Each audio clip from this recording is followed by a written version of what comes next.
Hi friends, ഇന്ന് നമ്മുടെ recipe ഒരു പാവയ്ക്ക തീയലാണ്. പാവയ്ക്ക കയ്പ്പാന്നും പറഞ്ഞ് കഴിക്കാത്തവർ പോലും ഇങ്ങനെ ഉണ്ടാക്കി കൊടുത്താൽ ഉറപ്പായിട്ട് ഇഷ്ടമാവും. അപ്പോൾ അതെങ്ങനെ ഉണ്ടാക്കുന്നതെന്ന് നമുക്ക് നോക്കാം. അതിനായിട്ട് ഞാനിവിടെ ഒരു പാവയ്ക്ക എടുത്ത് ചെറുതായി അരിഞ്ഞു വെച്ചിട്ടുണ്ട്. ഒരു 10-15 ചെറിയുള്ളി നെടുകെ കീറി അത് വെച്ചിട്ടുണ്ട്. അതോടൊപ്പം ഒരു നാരങ്ങ വലുപ്പത്തിൽ വാളംപുളി പിഴിയാനായി വെച്ചിട്ടുണ്ട്. ഒരു ചട്ടി ചൂടാക്കി അതിലേക്ക് കുറച്ച് ഓയിൽ ഒഴിക്കുക. അതിലേക്ക് നമുക്ക് ഈ അരിഞ്ഞു വെച്ചേക്കുന്ന പാവയ്ക്ക അതോടൊപ്പം ചെറിയ ഉള്ളി ഇട്ട് ഒന്ന് ഇളക്കി യോജിപ്പിക്കുക. അതിലേക്ക് നമ്മൾ 1 ടീസ്പൂണോളം ഉപ്പ് കൂടി ചേർക്കുന്നുണ്ട്. അതും കൂടി ചേർത്ത് നന്നായിട്ട് ഇതൊന്ന് വഴറ്റിയെടുക്കുക. ഇപ്പം അത്യാവശ്യം നന്നായി വഴണ്ട് വന്നിട്ടുണ്ട്. അതിലേക്ക് നമ്മൾ നേരത്തെ എടുത്തു വെച്ച വാളംപുളി കൂടി പിഴിഞ്ഞ് ചേർക്കാവുന്നതാണ്.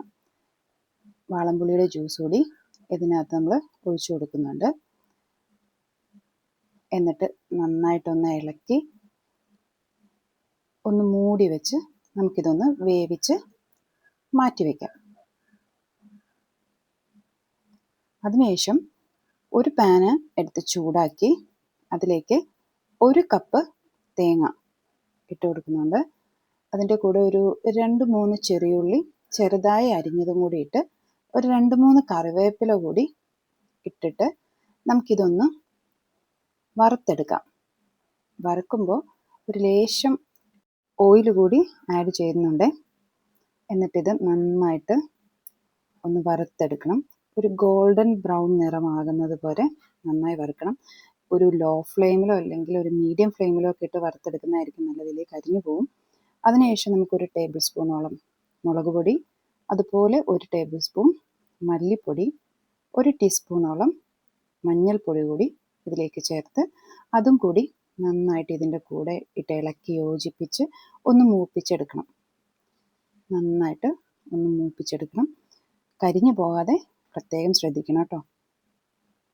അതിനുശേഷം ഇതൊന്ന് ചൂടാറാനായിട്ട് വെക്കണം. എന്നിട്ട് ഒരു മിക്സിയുടെ ജാറിലേക്ക് ഇതെല്ലാം കൂടി ഇട്ട് ആവശ്യത്തിന് വെള്ളം കൂടി ഒഴിച്ച് നന്നായിട്ട് ഒന്ന് അരച്ചെടുക്കണേ. അപ്പം നമ്മുടെ കൂട്ടൊക്കെ നന്നായിട്ട് അരഞ്ഞ് കിട്ടിയിട്ടുണ്ട്.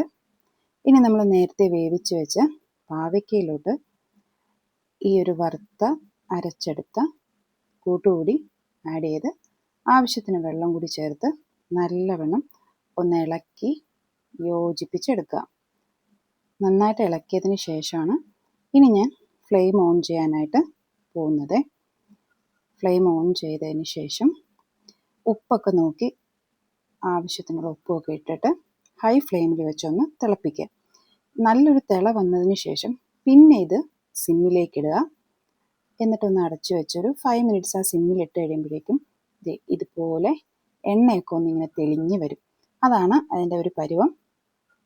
അന്നേരം ഇത് അടുപ്പിൽ നിന്ന് ഒന്ന് വാങ്ങി വയ്ക്കാം. ഇനി നമുക്കത് താളിക്കാനായിട്ട് ഒരു പാൻ ചൂടാക്കി കുറച്ച് എണ്ണ ഒഴിച്ച് 1 ടീസ്പൂണോളം കടുകിട്ട് പൊട്ടിച്ച് വറ്റൽമുളകും അതോടൊപ്പം 1 തണ്ട് കറിവേപ്പില കൂടിയിട്ട് ഒന്ന് മൂപ്പിച്ച് നമ്മുടെ തീയലിലേക്കങ്ങ് ചേർത്ത് കൊടുക്കാവുന്നതാണ്. നന്നായിട്ടൊന്ന് മൂത്ത് വരുമ്പോൾ നമ്മുടെ തീയലിലേക്ക് ഇത് ചേർത്ത് കൊടുക്കണം. ഇപ്പോൾ ദേ അടിപൊളിയാണ് ഈ ഒരു തീയൽ. പാവയ്ക്കയുടെ കയ്പ്പോ അങ്ങനെ ഒന്നുമില്ല, നല്ല ടേസ്റ്റിയാണ്. അപ്പോൾ എല്ലാവരും ഒന്ന് ട്രൈ ചെയ്ത് നോക്കണേ. വീഡിയോ ഇഷ്ടമായെങ്കിൽ എല്ലാവരും ഒന്ന് ലൈക്ക് ചെയ്യണം. ആദ്യമായിട്ടാണ് എൻ്റെ വീഡിയോ കാണുന്നതെങ്കിൽ എല്ലാവരും ഒന്ന് സബ്സ്ക്രൈബും കൂടി ചെയ്യണേ.